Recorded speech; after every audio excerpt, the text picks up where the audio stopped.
YouTube? Siegfried True Lane with a Mihoyo video today. And I say Mihoyo because we're going to be talking about their two, at least I would say flagship games because they're the two that I know of. Honkai Impact and Genshin Impact. And today, I wanted to do a in-depth kind of review of both and more just kind of like a versus video of them. But before I do that, I want to be very clear that both games are fun. You should play both games. They're both very enjoyable. So even if you disagree with my opinion or if you have played these games, I highly suggest giving both games a try. They're both very fun. Before we get into the verses, I figured I'd go through the pros and cons of each game, and then we'll go into some comparisons. So, starting with Honkai Impact, some really things about Honkai Impact, and while I do have the PC version up, I'm going to be kind of, talking about both versions. When looking at the PC version, the mobile version, it has super easy mobile controls. The mobile controls in it, I think, are probably some of the best touch controls I have actually seen in a mobile game of this type. It has really good graphics. I would say great graphics. The animations are really nice, and when you get a character with an ultimate animation, it looks really nice. Has a great pity system. I mean, this one has... Mihoyo does a really good job with the pity systems, and just their system, both, not just talking about the S rank or the 5-star pity system, but the actual 4-star and A rank pity system is also very good. I'm going to talk about that later, and I'm going to compare that to a new game that just came out that uses a similar pity system, but obviously did not follow it as well as Mihoyo does. Honkai Impact also has great beginner benefits. So if you just jump in this game right now, it's honestly perfect. It gives you a perfect beginning. There are so many diamonds they give you for being a new player that you can actually earn. There's a really good, I don't know if it's everyone's beginner banner, but it was the one up when I joined for beginners, and it's got one of the best characters in the game on it with a 50% drop chance at 100 summons. And the other character on it is really good too. It's actually one of the best supports. And if you get lucky and pull both of them, they actually go on the same team, and it's just a really good beginning system. And that's not even adding in the other beginning system, which again, we'll talk about in a little bit more. And then of course the PC and the mobile do have cross-save, cross-play. So if you're playing on your computer and then you gotta leave, you can switch over and hop on your phone, no problem. One downside of Honkai Impact is it is not controller compatible on mobile, at least on iOS. I cannot test Android, but I do know for iOS it is not controller compatible. So I just kind of want to go over some of these points. The controls wise, I mean, again, not much can be said. It's just, I feel it's perfect. The pity system, again, we're going to talk about that more when we get into the free-to-play summons comparisons between Genshin and Honkai. The newbie benefits, I mean, the fact that, let's just take a look at some of these, just the two banners you get. So when you look at the first banner, the first thing is this dorm supply. As you can see right here, it says I need 90, I need 100 to get the S rank. But when you do it for the first 2 times, it's only 25, which means it's, 1/4 of the cost, and you can actually earn all of that in game for free. So you actually don't have to spend any crystals on this banner. You can get these tickets for free and get enough of them over a week to get 2 S ranks, which includes not her, this character right here, the Herrscher of Reason, who's really good. I mean, she's really top tier.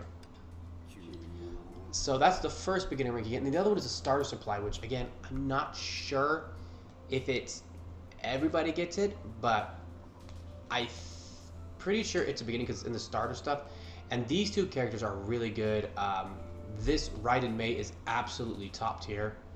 And then what is it, Azure Emperor or whatever? What's her? Azure Emperor, I just want to say Azure Empress, is perfect support for Rei. For Mai, which is really good. By Raiden Mai. So, I mean, like, it's just awesome. If you look at here, I got super lucky. Like, you can see, I pulled the Azure Emperor, And then I pulled literally a Herrscher of Thunder right after that. Still don't know how I pulled it. I really don't, but no complaints here. So, I mean, those two beginning summons are really good. I don't know what happened there. Are really good and definitely worth going. Just where I would say you should spend your stuff on. See, he can see that she's on this focus banner now. So yeah, the beginning benefits of Honkai Impact are really, really good. Definitely worth going for. Let me get back to the home screen actually. And that is honestly one thing when I go to look at a gacha game, I go to look at the beginning. What do they offer? But let's go ahead and talk about the kind of the negatives of this game. The first one is the stamina system. Dude, I hate this game's stamina system. You use stamina for everything. And I believe like the max level is 80 or 85, but I don't see myself still having enough stamina to do everything. Maybe once you beat all the story, it's different, but for the time being, I find myself running out of stamina way too often, and it's really, really irritating. The featured banners are only up for a week. Again, the pity system, which we'll get into more, is on the featured banners, but only up for a week definitely makes it harder to be free to play for units. Although they probably are, for the most part, just repeats. I'm not sure. Maybe these units have been out for a while and they release a new one every now and then. I know a new girl is coming soon, so the new seal is coming. So we will see that when that banner drops. The summons are quite expensive in this game. I mean, 280 diamonds for a single does kind of suck. And it's really hard to get a free summon get one summon every day, just between the stamina system and that. As I can't just spam through the story mode to get all the crystals I want to get. The rates are trash, guys. Let's be honest, man. The rates are trash. I mean, it's like I think 1.45% chance. Actually, wait, what are the rates in this one? Let's do a quick look here. Let's see, what are the rates? Like this one, it doesn't really. I don't think it really tells me the rates on this one, which is hard, which is kind of a pain. I think on this one though, it actually will tell me the rates. Drop rate details. All right. So I mean, actually, honestly, that's not bad. At 1.5%, not bad actually. So these rates honestly aren't as bad as. Yeah, I mean, especially since these rates aren't as bad as Genshin Impact, but so actually I gotta take that one back. These rates honestly aren't that bad compared to gacha games, but as you can see, it's only up for another 4 days and 4 hours, and it's only been up for less than a few days. So, but these summons are actually on a different character was there. Let's go ahead and go back to the home screen. But let's go ahead and switch over to Genshin and talk about Genshin for a bit now. Okay, so Genshin. Let's talk about the pros of Genshin first of all. Biggest one, and this is iOS only, controller compatible. About that. Also, PC, PS4, and mobile crossplay, which means you can play with your friends regardless of the console. However, only PC and mobile cross save, which does irritate me, especially since there's a special set of wings that you can only get on the PS4, and they would not even transfer over to PC or mobile. So even if you had a PS4 and all three, you couldn't get all three wings. Great graphics. This game has beautiful graphics. Again, just like Honkai Impact, a great pity system. I mean, like, Honkai Impact and Genshin Impact honestly have the best pity system in any gacha game I have ever seen. They're amazing. Lots of free currency in the beginning. Like when you play through this game the first time, there's a lot of stuff from the chests you find to clearing all the quests to ranking up your adventure level, your adventure rank. There's so much you can get. It's crazy. Lots of events. There's almost always an event going on to give you more gems. We just had the hide and seek event. Now we've got the it's like a special event where you have like this challenge event, and it's 140 primo gems per day from these events for 3 days or 4 days. There's always something to do in this game. Even if you don't have resin, you can go and farm mats from base enemies. So there's always something to do. And then of course, banners are up for 21 days. So when a banner drops on a character, you have a decent chance to get it. You have enough of a time to try and get that unit. So it's not, well, you know, it's nice. So they did Zhao for 14 days. That was messed up. The 14 days Zhao really sucked. That one was really infuriating. But luckily I did pull him. Let's go and talk about the cons. First of all, rates are garbage. Like this one has the worst rates of any game. We'll get more into everything about the summons in a bit, but yeah, the rates are garbage. The resin system still sucks in this game. I mean, it just does. Exploration, which is kind of this big selling point of this game, ends at endgame. There's really not much of exploration, and that could be changed if they just added in respawning chests that had primogem currency. But honestly, even at this stage, I would rather... it doesn't have to have that because I need so many mats. I need money, I need XP mats, I need weapon crafting mats. Just chests. To spawn that would be nice. And then of course some of the events do suck. The hide and go seek event was really crappy. It was honestly only fun if you were the hunter, but as a hider, all the hunter does is run around and spam a button. That's it. It wasn't fun. So that's pretty much that's where the pros and cons of the games go. Let's go ahead and talk about. Now we're gonna do the comparison. I'm gonna start comparing these games, and when a comparison is a fact, I'm going to state a fact. As an opinion, I'm going to make sure to say, state it's an opinion, because it's a very big differentiation between those two. So let's first talk about, I think, the most important aspect of a gacha game is its summon / free to play system. Due to Genshin's length of banners, Genshin wins hand down in this case. Genshin has banners are up for 3 weeks versus the 1 week. The cost is almost 1/2 of what it costs in Honkai Impact, and the free-to-play weapons in Genshin are really good. If you were to pull, say, Eula, you can easily run with the sword from the Dragon Spine area, which is going to increase her physical damage, which is her main DPS, as well as a really good effect. So, I mean, the only thing you really need to summon for in this game, in my opinion, and how I feel, is character. You don't have to summon for weapons. It feels nice to have the 5-star weapons, trust me, but it's not the biggest necessity. There are very good free-to-play that do just fine. Honkai, on the other hand, while it's easy to get the featured weapon, you can get that featured weapon in 60 summons. It does have the stigmatas, which are not guaranteed. Case in point, I have pulled 2 of Raiden Mai's weapon, the Hersher of Thunder weapon, and 2 of her stigmatas, but I can't pull the other stigmata, which is really, really irritating. And I just ended up getting the, it's one that can replace it, the Lady Ninja in that piece, and I'm just running that. I would still like to get that 3rd stigmata, and I'll just wait till I can hopefully get it from something else. So that's kind of a pain, and I'm going for, Fu Hua's as well. I'll get her weapon in 24 summons, and hopefully I'll get the other 2 stigmata pieces in the next 20. That's at least what I'm hoping for, 14. That's what I'm hoping for.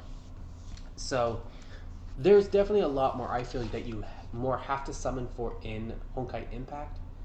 Until, of course, they do come to the shop, but I'm not 100% sure how that shop works, so I can't really, take a look at that as whether or not that's free or not. So just look at the summon system itself. Genshin Impact wins, as you really only need to summon for characters. 3 weeks banners, almost half the price it is in Honkai. And Honkai Impact honestly requires you to get the stigmatas and the weapons if you want those characters to really shine. Genshin does not need that. And then one thing I want to add about the pity systems in this one is that the pity systems carry over, and what I like about them is that every 10 summons you are guaranteed an A rank or a 4-star depending on the game. My Hero Academia tried to copy the pity system, except they made it 30 summons to get an A rank, which is quite a bit of summons and ridiculous. So I very quickly put that game down, mostly because I don't watch the anime, and it felt like a watered down version of Honkai Impact, to be honest. And the summon system was not nearly as good, nor did they have a good beginning summon system like, honestly, Honkai Impact does. Alright, but let's go ahead and move on to the next portion. The next portion is the story. This is opinion, so this is purely my opinion. It actually is not going to have really an effect on the end result, but personally my opinion is the Honkai storyline seems to be is more interesting to me. And I really hate Paimon, so I know Paimon makes me feel good. I hate Paimon so much. I hate when games have to add in that stupid animal character that nobody likes. Seven Deadly Sins has Hawk. I mean, there's just, I hate when they add in the stupid animal characters. I'm sorry, I just do. And it happens a lot in these anime-based games. So Paimon, I hate her, and that by itself ruins Genshin Impact. I also just can't keep interested. Like, I'm up to date on the story, but I really have no idea what the hell's going on just because I just can't pay attention. I can't bother reading it. It's not interesting for me. So story-wise, opinion, Honkai wins as I am actually able to pay attention and enjoy Honkai Impact's story. At least the main story. Characters. Again, this is an opinion. For me, the characters are tied. They're both really good. They have great characters that each have their own personalities. Honkai Impact has less, but the battlesuits definitely make up for that. Genshin Impact, I saw somebody like try to say that characters play the same in Genshin Impact. Dude, that's so BS. Genshin Impact plays, all the characters play very differently. And Honkai Impact, I feel that for the most part they do too, except in some certain cases where it's the same character and their battlesuit and not a specific change in that character's form. So, for example, if you look at a lot of the Mai's, they're going to play somewhat similar, like Shadow Dash and the very first one you get. But when you take a look at Hersher of Thunder Mai, dude, she plays, or Empress of Lightning Mai, they play completely different. Or sorry, Mei. It's Mai or Mei. They play completely different. Fu Hua plays quite differently too, actually. Fu Hua I really like. But in the end, their characters are great. So, I really can't, I mean, like, they're both really good characters, and I think they tie in the end. Gameplay, this is probably the next biggest point that has to be hit on a gacha game.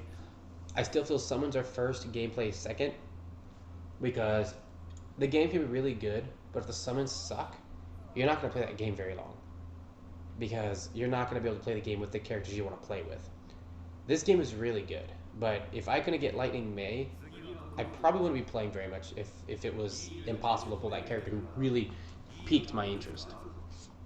But Genshin's gameplay honestly feels more like a AAA game to me. I mean, like, it just does. While the resin system does suck, once you learn how to play around that system, it actually isn't that big of a problem, and there's always something to do. Honkai's gameplay, however, feels a lot more like a free-to-play mobile game. It does not feel like a AAA game. Even the PC port just feels like it doesn't feel like a PC game. It still feels like BlueStacks with controller. So Honkai Impact it's one of the best mobile games with multiple game styles, which makes it a lot of fun.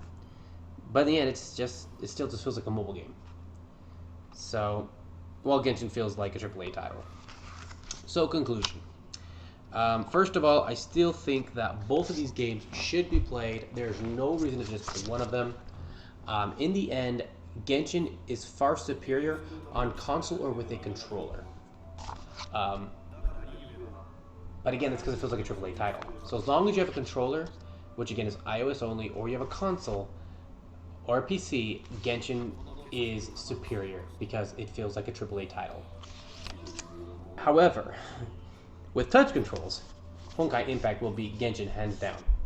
because touch controls, Honkai Impact is way more easier to play without covering up your screen. The only reason I can play Genshin Impact with the touch controls is because I have Zhongli at C6, so he pretty much just shields and I don't take damage. But both are easily free-to-play games. There's no PvP in them, which I really like, and they're both honestly worth spending money on, in my opinion. So, honestly, the game's tied. Let's be honest, the game's tied. It depends on what you want to do. If you're looking for a mobile game, Honkai Impact is the way to go. If you're looking for a more of a AAA console-based game, or you have a good controller for your, like the Razer Nishi, or Kishi, the Razer Kishi, for your iPhone, then Genshin Impact is the way to go. But again, I play both, and I suggest play both. But I'm going to leave it there, guys. Play the games. Come back. Tell me what you think. Which do you think is personally better? Again, these are opinions. If you feel like there is an extremely important aspect of the games that I missed that could sway, well, actually, honestly, choose a definite winner, let me know. I think I got everything. But again, I might have missed something, so let me know in the comments. With that said, I will see you guys in the next video. Siegfried Chilane, signing out.